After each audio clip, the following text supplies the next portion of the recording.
John Mercer stood at the viewport of Lunar Command, his fists clenched as he watched the live feed from New Eden Colony.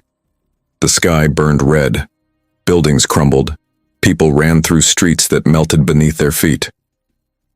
3 million civilians, General Hayes said beside him. Gone in minutes.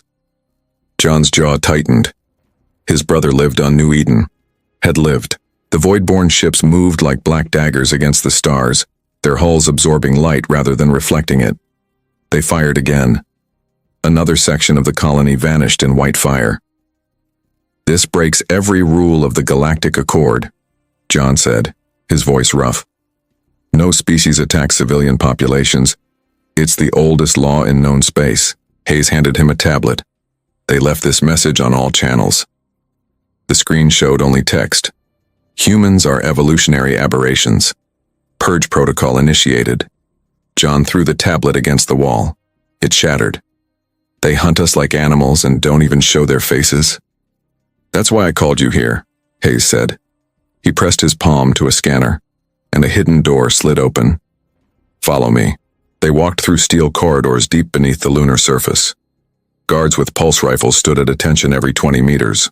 John noticed their hands shaking. The Voidborn hit 7 colonies simultaneously, Hayes explained.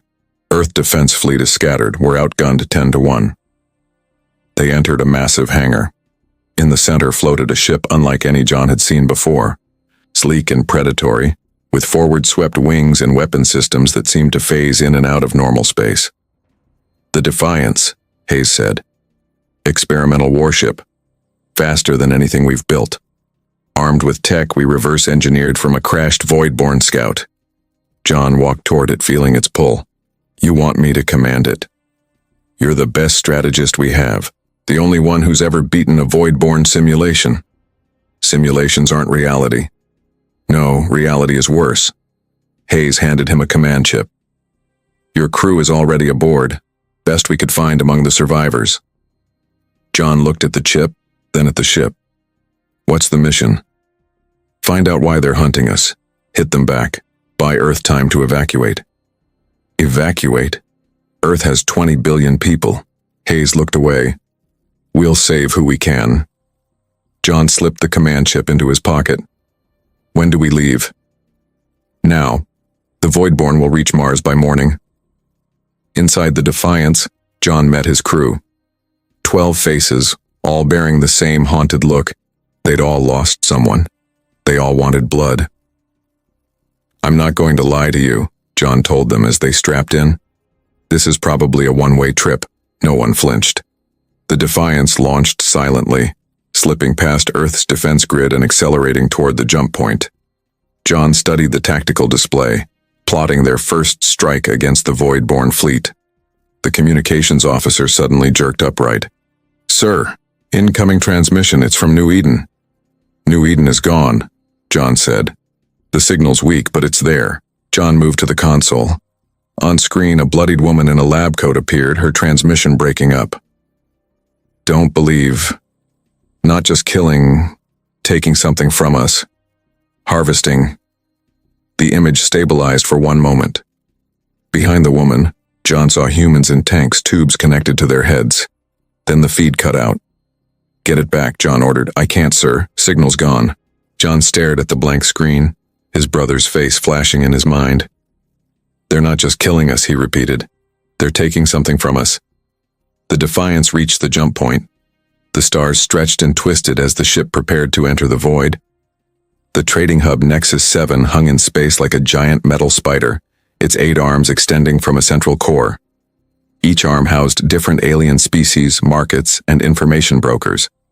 It was neutral territory, one of the few places left where humans could still dock without being fired upon. John led his team through crowded corridors. Aliens of all shapes moved aside, some hissing at the humans, others watching with too many eyes.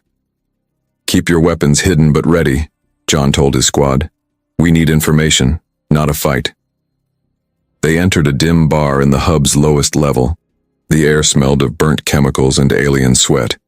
Frank Holloway, John's second in command, nodded toward a hooded figure in the corner. That's our contact. As they approached, the figure pulled back its hood. A human woman with a scar running down her face stared back at them. Her eyes were hard, haunted. "Kira," she said before they could ask. "I escaped the Voidborn 3 weeks ago. Stole this when I left."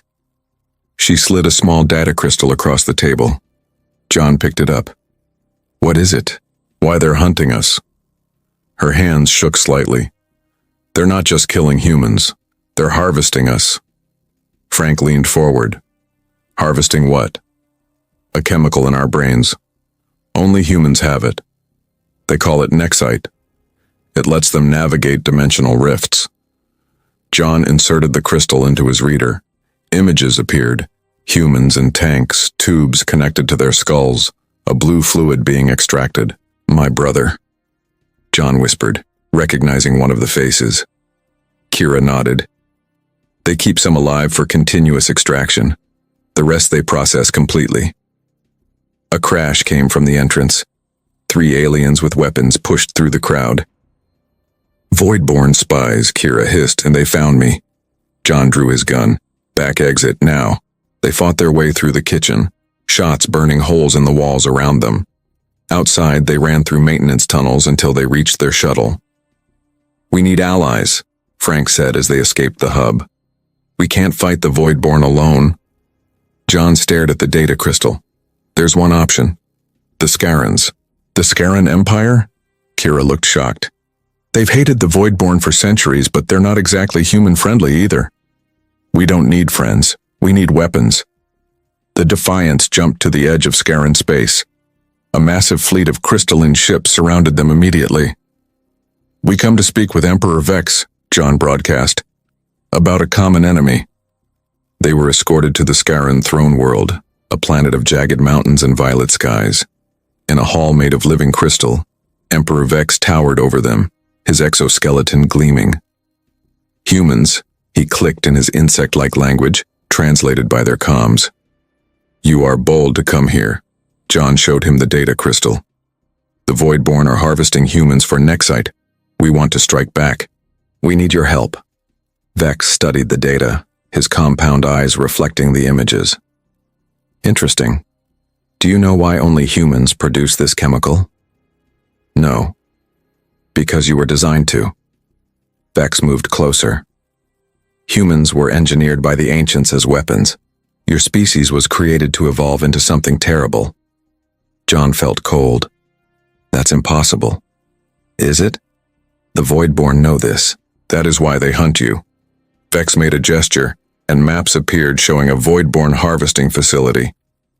"We will help you attack this place. Free your people. But afterward, we must discuss your species' true purpose." 3 days later, John led the raid on the facility. Scaran ships provided cover while the Defiance team cut through the outer defenses. Inside, they found hundreds of humans in tanks. As alarms blared, John worked to free the captives. A blast separated him from his team. He turned to find himself face-to-face with a Voidborn overseer. A tall, shadowy figure with glowing eyes. "Human," it said in a voice like grinding metal.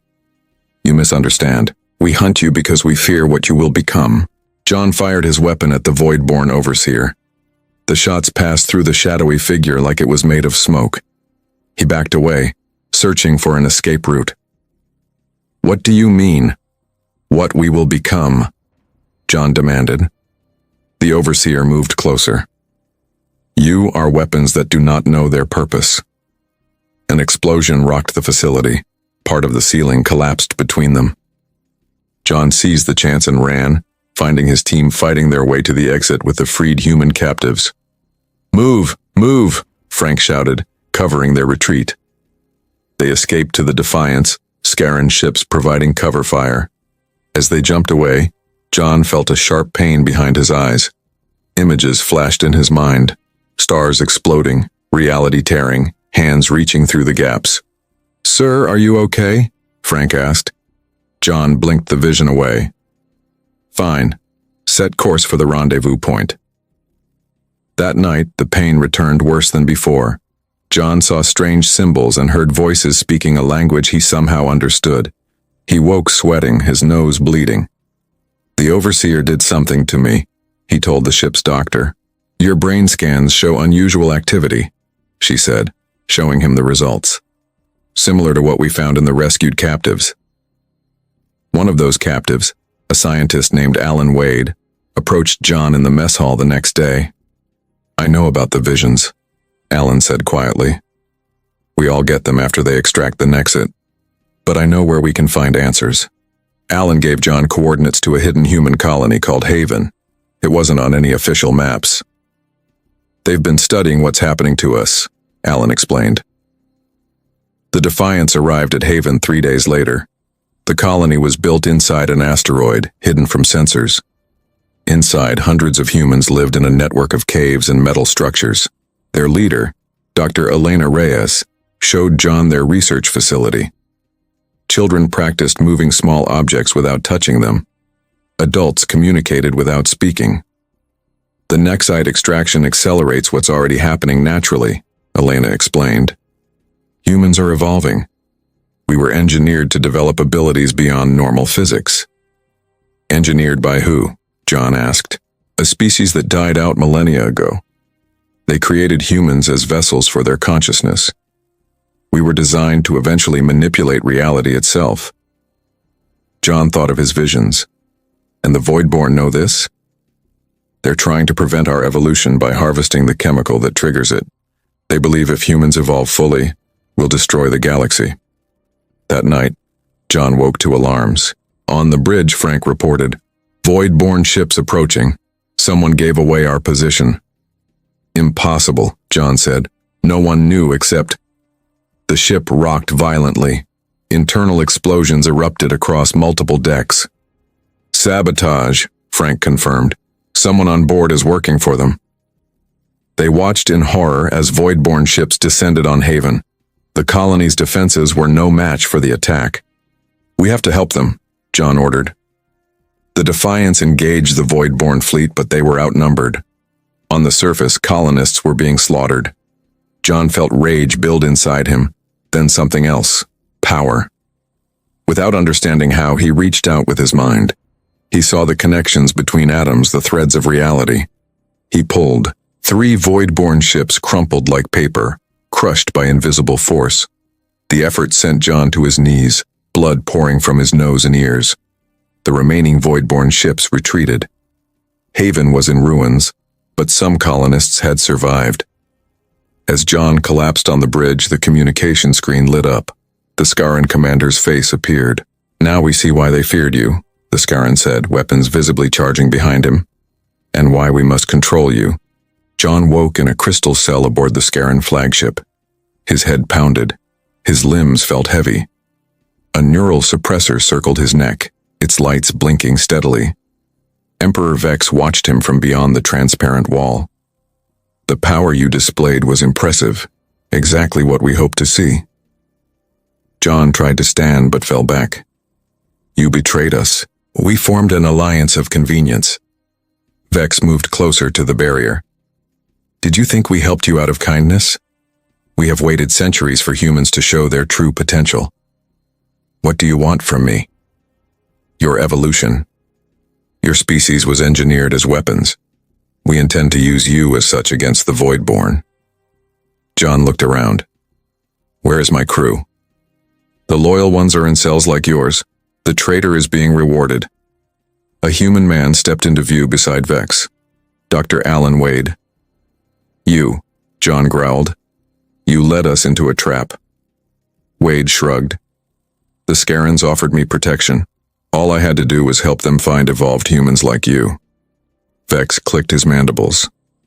The Voidborn attacked your colonies because we manipulated them into it. Stress accelerates human evolution.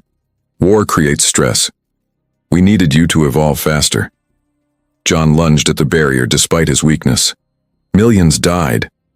A necessary sacrifice, Wade said coldly. Vex left with Wade, leaving John alone with his rage. Hours passed, then days. Scientists came to study him. They injected him with chemicals that made his powers flare painfully. On the 5th day, alarms blared throughout the ship. Explosions shook the walls. John's cell door suddenly slid open.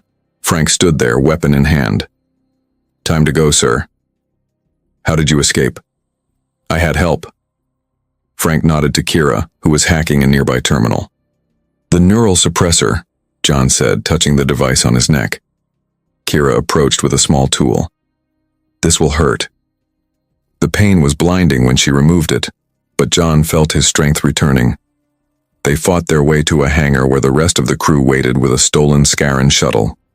As they escaped the flagship, John saw the Defiance nearby, engaging Scarran fighters. You retook our ship? He asked in amazement. Not exactly, Frank said. The Voidborn attacked the Scarran fleet. We used the chaos to break out. They docked with the Defiance and jumped away before either side could stop them. In the safety of deep space, John gathered his crew. I learned something while they were studying me, he said. The Voidborn aren't just aliens who fear us, they were humans once. Shocked faces stared back at him. They evolved too quickly without understanding what they were becoming. They lost their physical form, their humanity. Now they exist partly in another dimension. So they're not trying to prevent human evolution, Kira realized. They're trying to prevent us from making their mistake. John nodded. They harvest Nexite to slow our evolution to save us from ourselves. What about the Scarrans? Frank asked. They want to weaponize us, turn evolving humans into living weapons against the Voidborn. The tactical officer interrupted. Sir, we're picking up massive fleet movements. Both Voidborn and Scarran ships are heading toward Earth. John studied the data. They're both going after Earth now. The Voidborn to harvest humanity before we evolve further. The Scarrans to capture evolved humans as weapons. We have to warn Earth, Frank said. Set course for the Sol system. Maximum speed. The Defiance pushed its engines beyond safety limits. When they finally arrived at the edge of the solar system, they found a sight that froze their blood. The entire Sol system was surrounded by a massive Voidborn armada. Thousands of ships formed a sphere around Earth's sun, preparing for a final assault. We're too late, Frank whispered. John felt power building inside him again. His eyes began to glow with newfound energy. No, he said. We're right on time. The Defiance hung at the edge of the Sol system, a tiny speck against the vast Voidborn armada surrounding Earth. On the bridge, John's eyes glowed with power as he formulated a plan. We can't fight them all, Frank said. There are thousands of ships. We won't fight them. We'll change the rules. John turned to his crew. The ancient race that created humans built a trigger into our DNA, a way to control our evolution. Kira frowned. How do you know this? I saw it in the Voidborn's mind when they studied me. If we can access that trigger, we can wake up the abilities in every human at once. Earth has 20 billion people, Frank said. If even a fraction evolve like you did, we might have a chance. John moved to the communications array. I need to send a signal directly to Earth's defense network. It will reach every human device on the planet. As John worked, the tactical officer shouted, Scarran fleet just arrived. They're engaging the Voidborn. Outside, crystal ships clashed with shadow vessels. The space around Earth became a battlefield of energy weapons and explosions. They're fighting each other, Frank said. This is our chance to get through. The Defiance accelerated toward Earth, weaving through the massive battle. Shots rocked the ship. Systems failed. But they pushed on. John finished coding the signal, a specific frequency that would resonate with human DNA. Ready to broadcast? We need to get closer, Kira said. The signal won't reach from here. John nodded to Frank. Take us in. The Defiance took heavy damage as it pushed toward Earth. Half the crew died when a direct hit breached the lower decks, but they broke through the battle line. In range, Kira confirmed.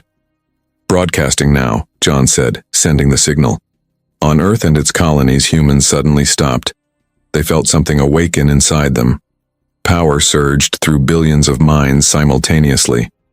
The Earth Defense Fleet, previously outmatched, began to fight back with newfound abilities. Pilots predicted enemy movements before they happened. Engineers repaired ships with thought alone. Soldiers projected energy shields from their hands. The Voidborn flagship detected the change. It broke off from the battle and headed straight for the Defiance. "They're coming for us," Frank warned. John stood. "Get everyone to the escape pods. I need to face them alone." "I'm staying with you," Frank insisted. "No. Earth needs leaders who understand what's happening. Go." The crew evacuated as the Voidborn flagship engulfed the Defiance in a tractor beam. John felt himself pulled from the ship into the heart of the Voidborn vessel. He stood in a chamber of shifting darkness. Before him, a figure formed, not quite solid, not quite energy. "You have doomed your kind," it said in a voice that came from everywhere. "Who are you?" John asked. "I am the first human who evolved and transcended physical form. What your kind calls the Voidborn Supreme Consciousness." John understood then. "You created the Galactic Accord, the rule against targeting civilians, to prevent what happened to me from happening to others. Evolution without wisdom leads to horror beyond imagining. Then why hunt us?" "Because humans were designed to evolve faster than any species in history. You would all become like me, trapped between dimensions, in constant pain, unable to die." John saw the truth in the being's words. He also saw the solution. "I can rewrite the code," he said, "change our destiny. It would require all of your power, your life." "I know." John reached into the genetic programming of humanity itself. He found the flaw, the accelerated evolution that would lead to suffering. With the last of his strength, he changed it, creating a new path that allowed for growth without corruption.